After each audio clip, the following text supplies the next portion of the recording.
in my respectful opinion, the Prime Minister, Justin Trudeau, committed the biggest fraud on this country and Canadians. Everything that I read out in the record, he has done the complete opposite. Everyone has an opinion about Canadian federal politics. Oh, yeah. Let's take a peek. Larry Brock, really sharp. Upset with Justin Trudeau, though. Let's take a look. Brock, you're up next. Thank you, Chair. I have much to say, but I want to start by offering my sincerest apologies to Mr. Laporte, Mr. Mills, Mr. Albert, and Madame Poulin for this shameless display of a cover-up between the Liberal government and the NDP coalition partners. Because we're all here to do a job. You all have jobs to do when you get back to your respective offices. We are taking you away from your respective offices and the good work that you do day in and day out. And it's no different with politicians. As parliamentarians, we're parliamentarians all year long. We're not parliamentarians when the House is sitting. We don't take a 3 to 4 month break and not worry about our responsibilities to the government, to Canada, to address ongoing issues that are a prevalent concern in Canada. And that is the issue with respect to the fraudulent billing and the broken procurement system that we have in this country that has allowed fraudsters and grifters to take advantage of a broken system that didn't provide the appropriate oversight.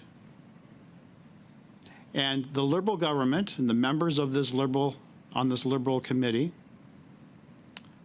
with their NDP partners don't want to get to the truth. When I say we're parliamentarians for the entire year, that's exactly it. As Michael Barrett articulated, my colleague, members of my community in Brantford-Brant, my constituency, know that I have to work year-round. I have to work from time to time in Ottawa and for extended periods of time in Ottawa, in addition to my responsibilities to my community.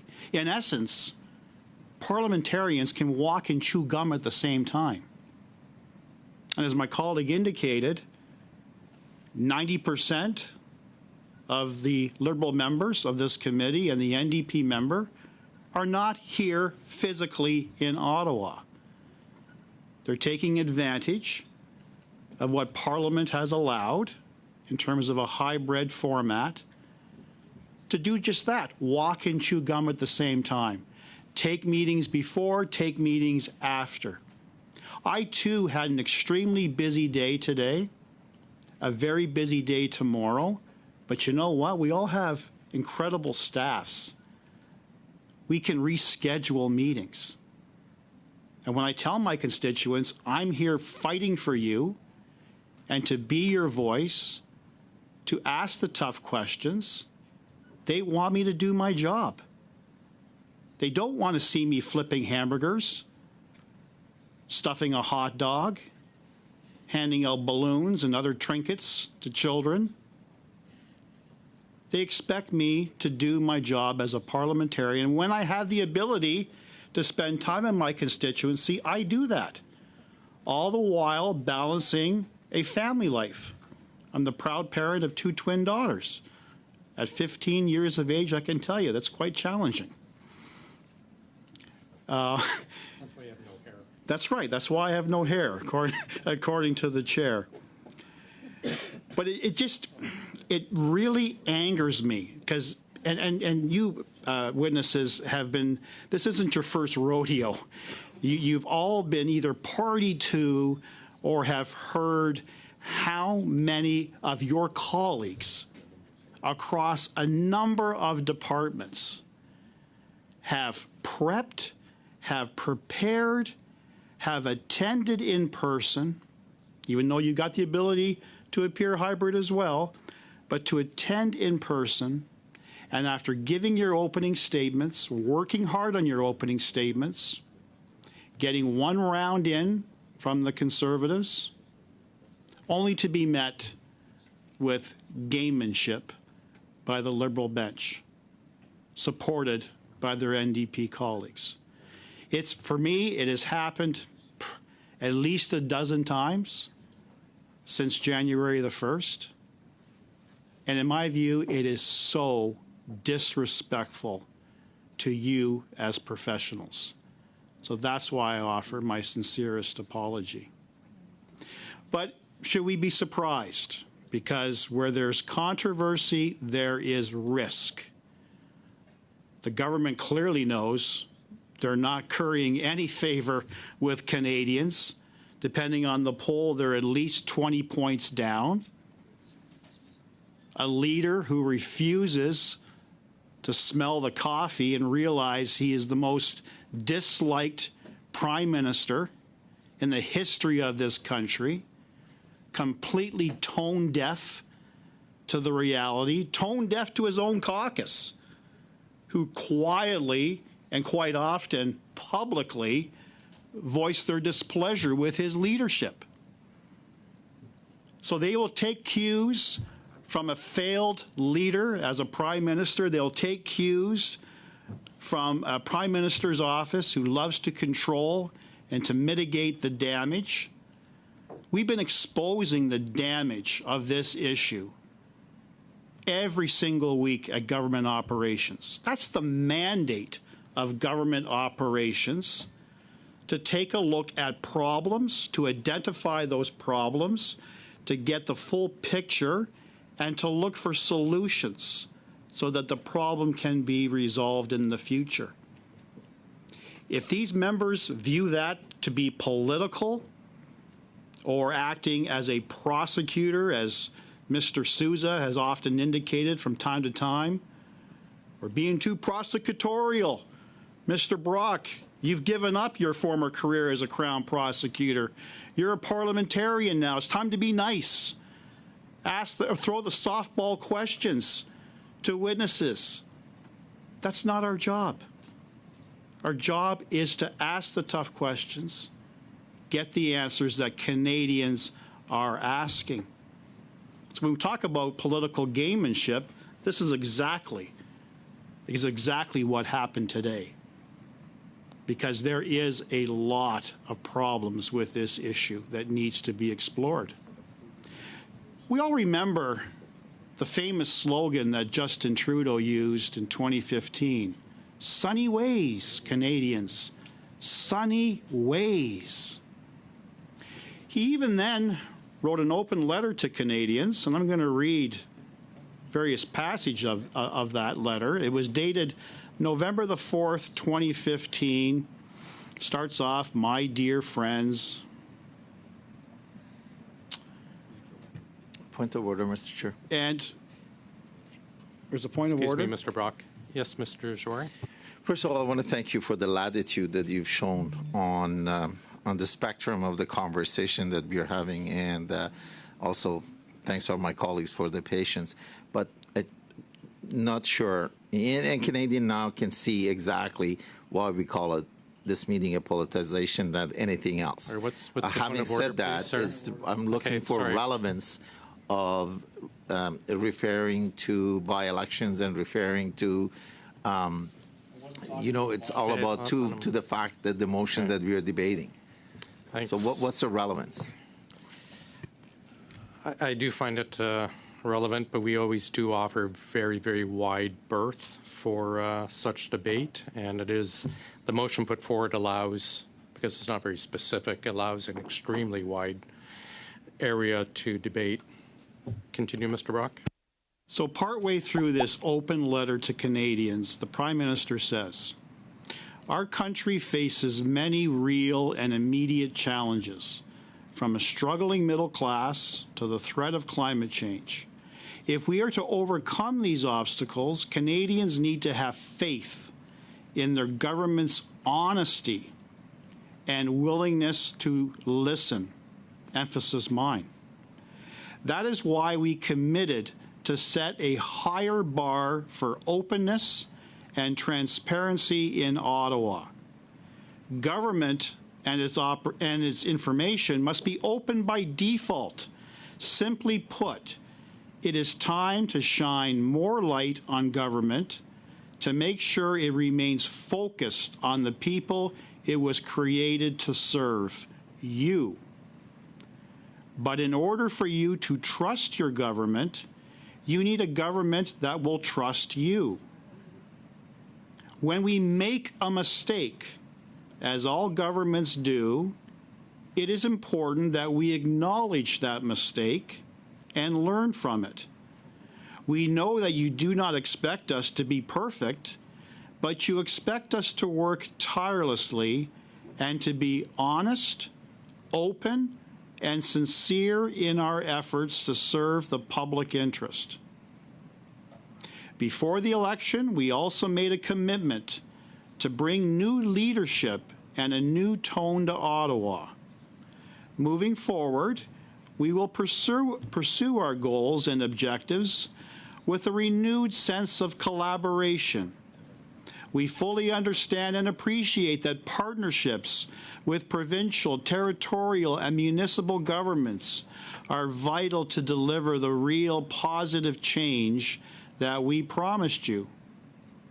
To close, I am deeply grateful to have this opportunity to serve you and every Canadian across our great country.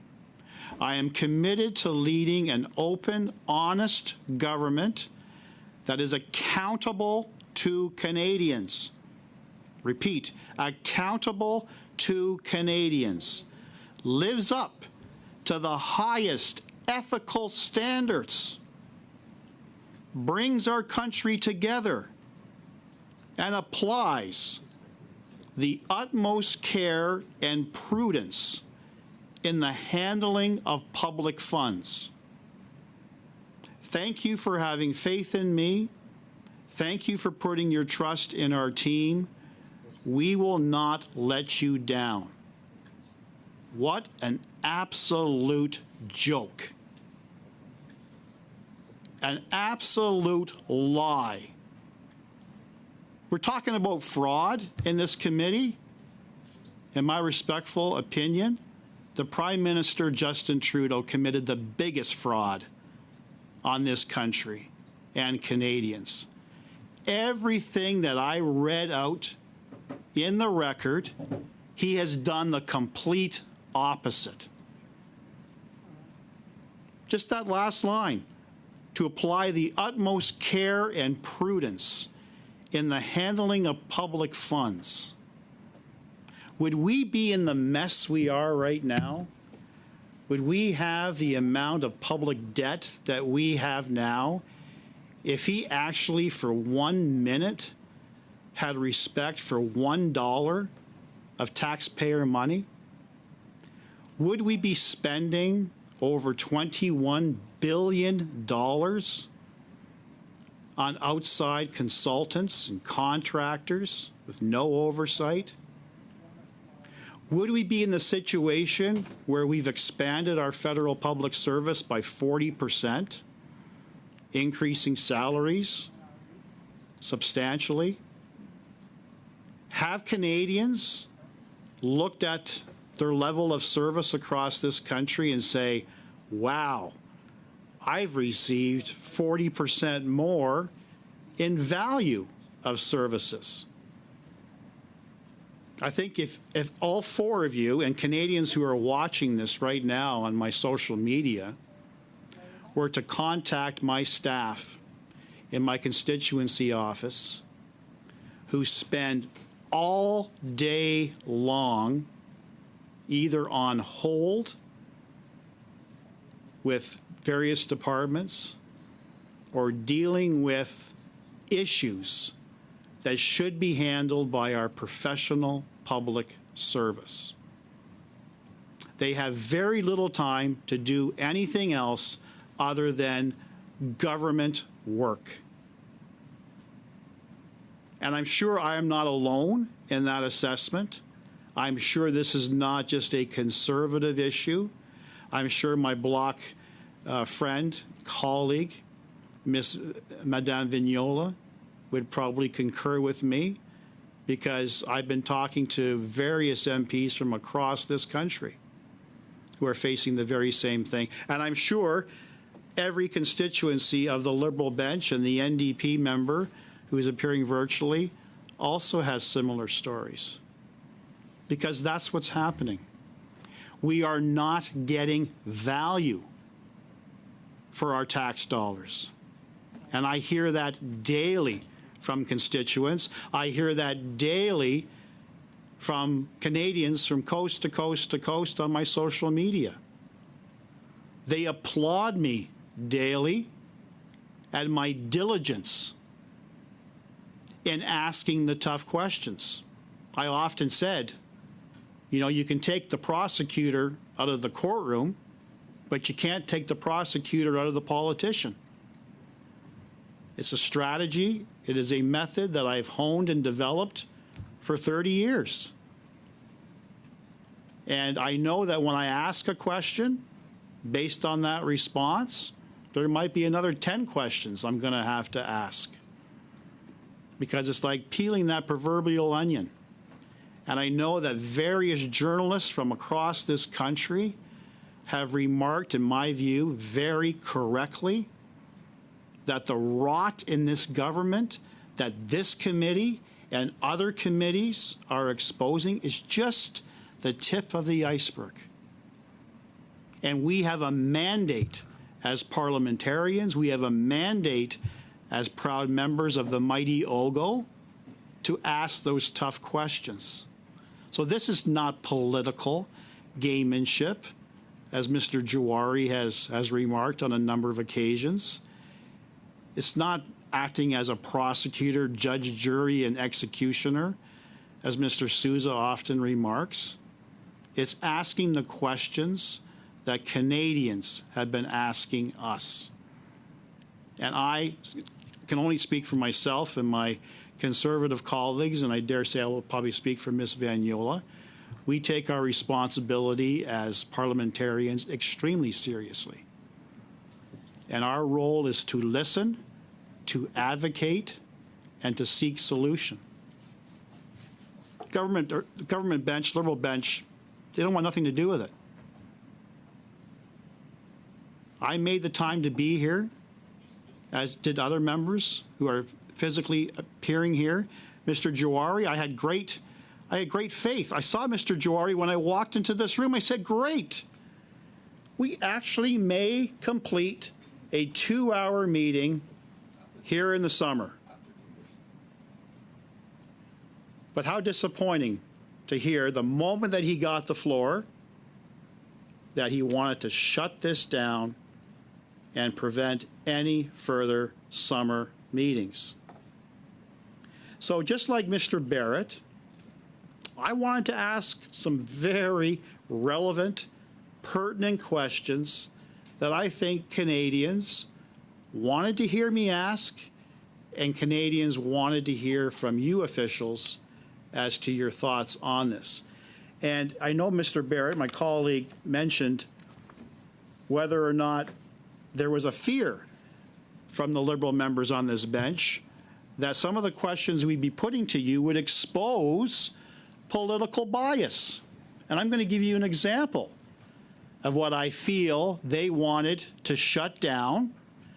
But the nice thing about this is I've got the floor, and Mr. Juwari and all the Liberal members on this committee and Mr. Julian can't shut me down because there is relevance to what I'm about to put to you. Now, there's a company called Think Digital. I don't know if all 4 of you are familiar with that. I'm not expecting an answer, of course. Think Digital is a consulting and coaching firm. Think Digital has received nearly $400,000 in government contracts over the past 2 years. Nearly half of the contracts they have received were sole sourced. 2 contracts were awarded by PSPC. I'm going to leave aside the discussion of sole sourcing, because that literally could take on a life of its own. We know that there are rules that allow sole sourcing, but we also know through various reports from the AG and the procurement ombud that there were serious violations of those rules to allow liberal-friendly consultants and contractors to receive government funds. Classic example of that, GC Strategies. Now, maybe this is what they didn't want you to answer. There are Liberal Party of Canada links to Think Digital. Surprise, surprise. The CEO of that company, Ryan Androsoff, is a Liberal Party activist and donor to the Liberal Party of Canada. A consultant of Think Digital, Winter Fedak, made 78 donations to the Liberal Party of Canada and was the Liberal candidate in Regina Leuven in 2019. She is listed as a 2023 mentor on the Pierre Elliott Trudeau Foundation website. Trudeau Minister Terry Beach appeared on the consulting firm's podcast just 3 months ago. Now, on the surface, red flags galore. You don't have to be a Conservative opposition MP. And for the Canadians who are watching this, the big question, what the hell is going on? Do you have to have Liberal ties to secure hundreds and hundreds of thousands of dollars of taxpayer money? Well, on the surface, it certainly sounds that way, doesn't it? So the question I would be putting to PSPC is as follows. Is there a process? Does the government vet and screen for Liberal Party links before handing out $400,000 in taxpayer money? It doesn't. If it doesn't raise any alarm, does it raise any alarm bells or the red flags, as I reference, that the CEO is a Liberal activist? Does it raise any alarm bells that one of the current employees ran for the Liberal Party and made donations? We already know about the Liberal-friendly linked firm like McKinsey receiving over $200 million since Justin Trudeau took office. Has Minister Duclos asked for a review of firms receiving government contracts that have direct ties to the Liberal Party of Canada? If you responded, I'm not aware, or no, I would be asking you, would you be willing to commit to undertaking such a review? But I guess the big question that's on the minds of myself and Mr. Barrett, I'm sure Ms. Vignola, and Canadians, what value did Canadians receive in these contracts? We have 2 million Canadians using a food bank every month. I attended my own local food bank not too long ago. I was shocked to hear about the statistics of the number of people in my community using food banks. And surprisingly, people who are using out of necessity were the very same individuals who once donated. When food prices were under control, when we didn't have runaway inflation, when we didn't have the punitive carbon tax that is making life so unaffordable for everyone in my community and communities across this country. This is the unfortunate legacy of Justin Trudeau's Liberal government. Rent prices out of control, bank economists warning about mortgage defaults coming, tent cities right across Canada. How did that $400,000 to a Liberal-friendly company, contracts, half of which were sole sourced, a Liberal candidate, a failed Liberal candidate, who then gets rewarded at the taxpayer's expense? How is that delivering value as per Justin Trudeau's promise in 2015? He lied. He lied repeatedly over the last 9 years as to how he is delivering for Canadians. And it's a mockery. It's a mockery on the intelligence of Canadians who now see through this government's jargon and bullet points and talking points and appearances in front of cameras. You know, we often say this government gets an A in announcements, big flashy announcements, all kinds of constituents or Canadians behind them, but an F for follow-up, an F for delivering. We got issues with the $10 a day daycare program, significant issues, benefiting all Canadians, coast to coast to coast. Tell that to families in my community who are on wait lists. Tell that to families in the county of my constituency who don't have access to transportation to take one of those $10 daycare spots. Let's talk about the problems with the dental care program. You know, every time we bring up the reality of what Canadians are facing day after day after day, what do we hear from the government?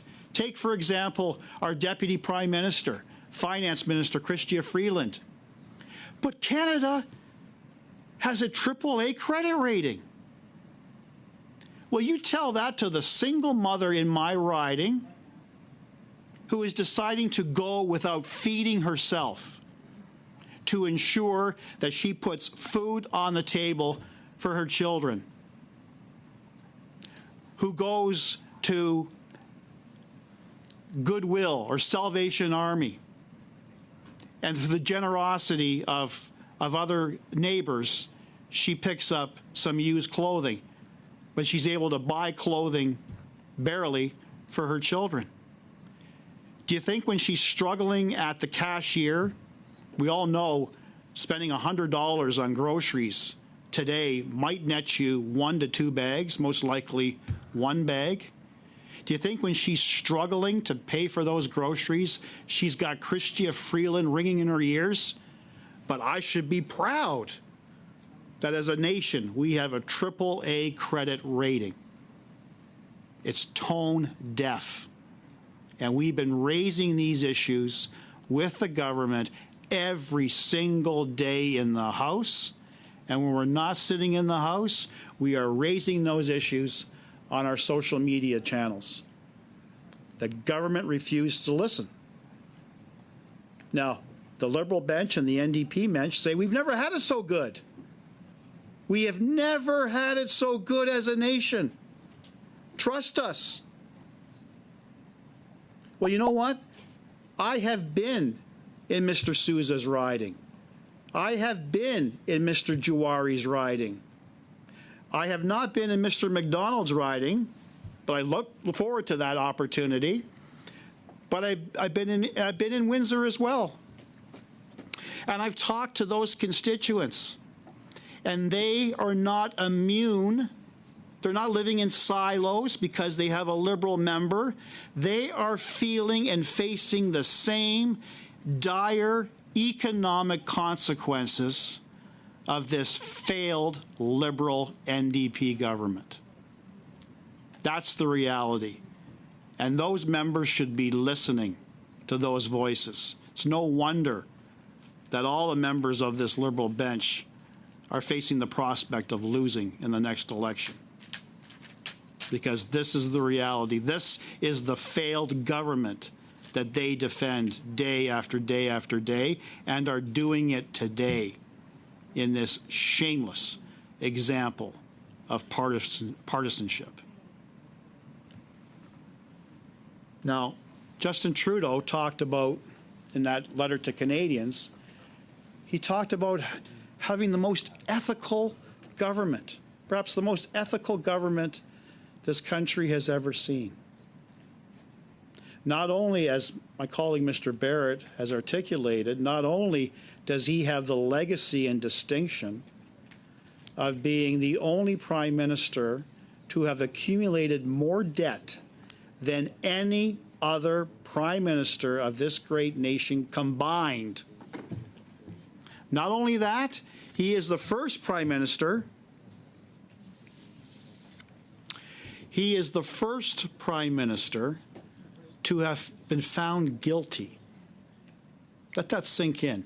To have been found guilty of ethical violations. First one being the Aga Khan vacation, the Christmas vacation, where he claims, I thought I was complying with the ethic rules. Clearly, he didn't read the legislation, or his handlers. We know that the Prime Minister doesn't like to read. That's been quite evident.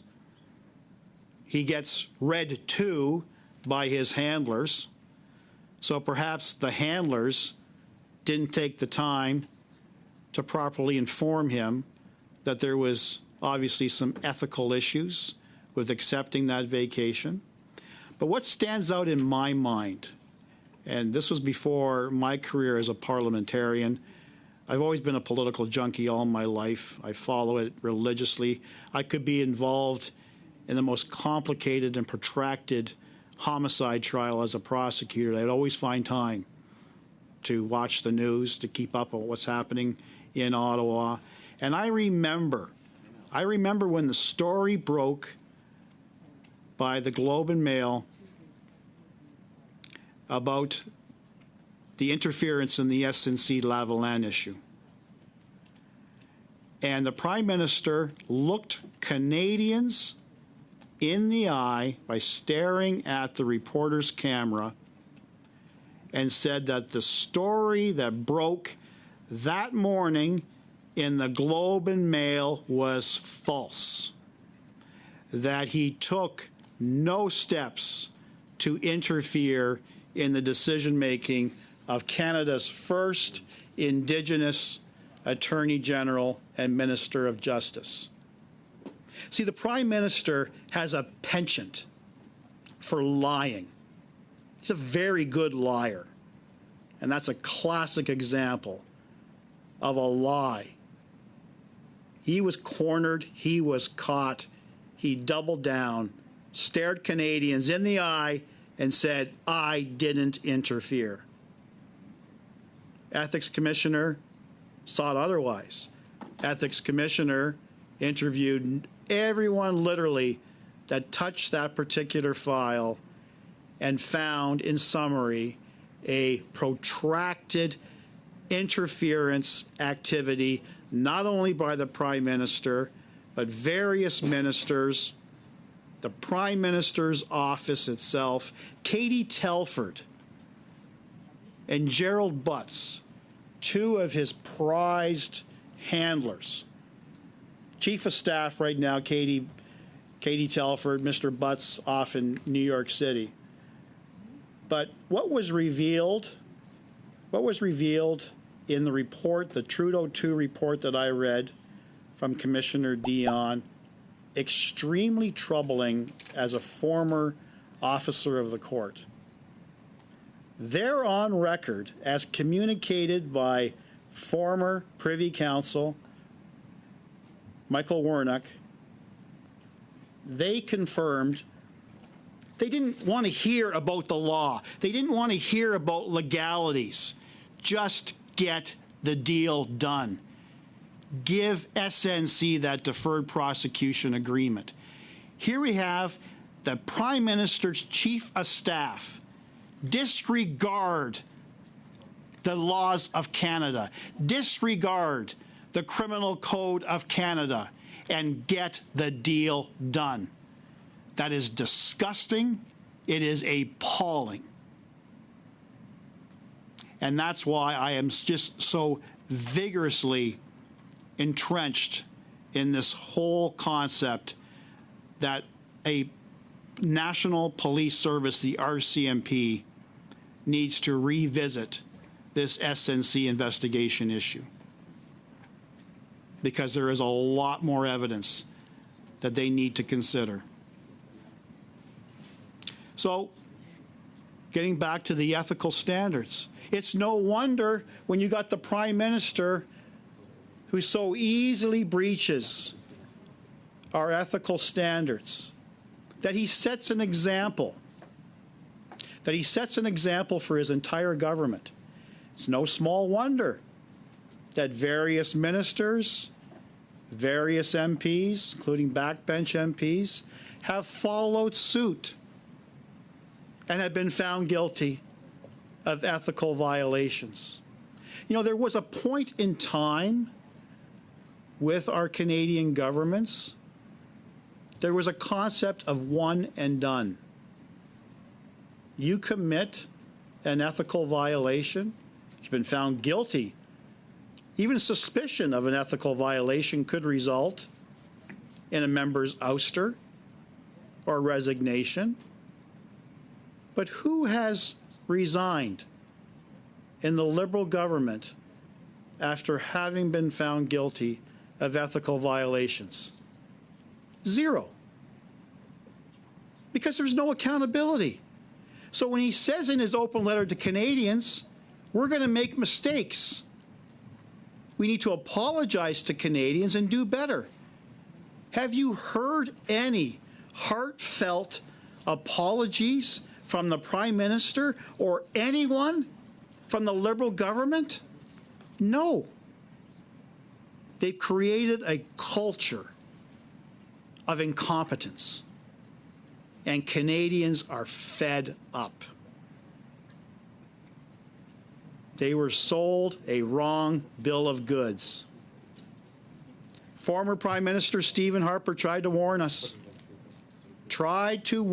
And every one of his predictions about what Justin Trudeau was really about has all come true. We didn't listen, or I did, but the majority of Canadians in 2015 did not. And here we find ourselves in that situation. So that was a line of questioning that I wanted to bring to your attention. I had other, before I move off on Think Digital, I've actually researched on Open Canada the contracts that were provided to Think Digital. And one thing that really concerns me, and this was a contract value dated December 13th, 2023, for a value of just over $70,000. The work description, tuition fees, and costs of attending courses, including seminars.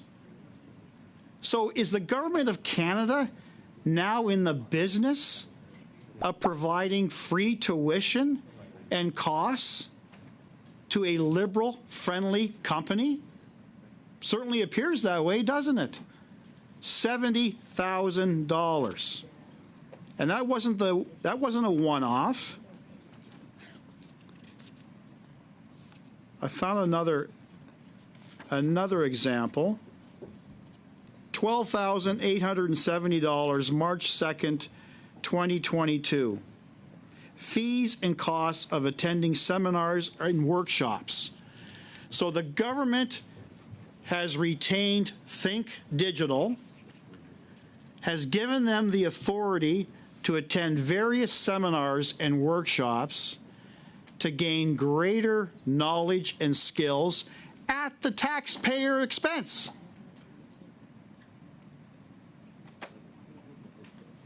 What about all the other consultants out there in Canada that are playing by the rules? Maybe they're not contributing to the Liberal Party of Canada. They're not making donations. They're going to have to probably fund those courses and that tuition on their own. But when you are a failed Liberal candidate, there's a little bit of loyalty that the government will extend to you. So what type of message does that send to Canadians? You're not a prime minister for all. You're not looking out for the best interests of Canadians. You're looking out for the best interests of Liberal supporters. You financially contribute to the Liberal Party of Canada, wink, nudge, you're going to get your just desserts. You're going to get your benefits. We'll find a way to get it done. Sorry you didn't win the election, but we'll benefit you. Just stay in touch. That's the message Justin Trudeau wants to send to his cronies. And that's what this committee wants to examine. This is what this committee needs to examine. This is what this committee, Canadians, demand to be examined. Another thing, another area that I wanted to get into is the constituents I speak with and the constituents, or Canadians, I should say, from across the country who respond to my social media are very grateful for the work I'm doing and my colleagues in exposing the rot in this government. And they're saying, good job, keep at it, keep digging, keep peeling that onion. But when are we going to get our money back? Okay, when are we going to get our money back? So one of the questions I would be putting to you, Mr. Mills, I just need a moment to find it, is when Minister Duclos, your minister, with the president of the Treasury Board, Anita Anand, made the announcement in March of 2024 about the 3 cases of suspected fraud that went to the RCMP, where there was an estimation of $5 million in fraudulent overbilling or activities. Minister is on record saying that day that his department has revoked or suspended the security clearances of the contractors, and, this is the emphasis, and is taking action to recover the money. That was 4 months ago. There have been no announcements by Minister Duclos or the Prime Minister or anyone in government about the efforts to collect that money. And this is what I'm hearing daily from Canadians. This is our money that was illegally given to these fraudsters and grifters. We want it back. Just think globally. If there was an appetite by this failed, tired government to actually recoup those losses, what it could do to our national debt. But I have concerns. We hear from the Canada Revenue Agency that despite its ballooning staff force, they don't have the means. They don't have the means to collect even the overbilling for the COVID payments. That they're writing off tens of millions of dollars in cases where taxpayer money was wrongly sent to Canadians. We've heard the horror stories of just how fast and furious money was being distributed by this government. No scrutiny, no channels of investigation. You put the claim in, we're going to trust you, we're going to accept it at face value. We don't care if you're in prison, we'll get it to you. We don't care if you've deceased, we'll give it to you. We don't care if you live outside of Canada, we'll give it to you. And now after the coast is clear and the dust has settled, and we take a look at the millions, tens of millions of dollars, if not billions of dollars, that was wrongly sent to individuals, well, we don't have the staff. We don't have the proper mechanisms to recover. That's not good enough. You know, we're a G7 country. My God, we are a first world country. Find the tools to get the job done and recover Canadians' money. That's what they expect. I was going to bring to your attention an opposition motion brought by the Conservatives, supported by the Bloc, supported by the NDP, I believe supported by Independents and the Greens. It was an Opposition Day motion heard February 27, 2024. This is regarding the ArriveCAN issue. The vote that passed was the next day, February 28th. And the last aspect of that motion, I'll read into the record. To call on the government to collect and recoup all funds paid to ArriveCAN contractors and subcontractors which did no work on the ArriveCAN app within 100 days of the motion being adopted, and for the Prime Minister to table a report in the House demonstrating that taxpayer funds have been repaid. This was the will of Canadian Parliament. Voted on in favor by every opposition member, except the government, of course.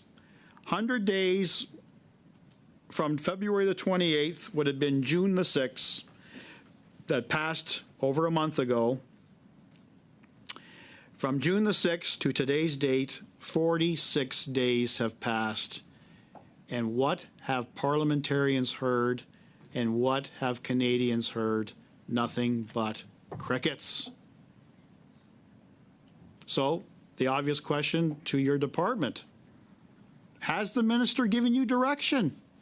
Has the minister adopted a regime to recoup the tens of millions of dollars given to Government of Canada Strategies, also known as GC Strategies, and its grifter Christian Firth? What have you done? Is it in process? Has the government recouped anything to tell Canadians we are the stewards that we said we would be for the taxpayer? That's just one example. I personally, I know Mr. Barrett and Ms. Block, we really wanted to dive deep into the number of cases that have been referred to the RCMP. The RCMP, and I understand this from my past background, wanted to attend committee and provide as much information as they could. The end result was we didn't learn a lot because they're in the middle of investigations and they wanted to preserve the integrity.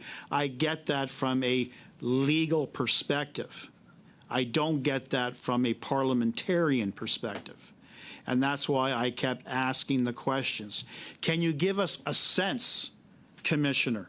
Can you give us a sense as to how many cases of potential criminal activity, largely fraud related, is the RCMP currently investigating?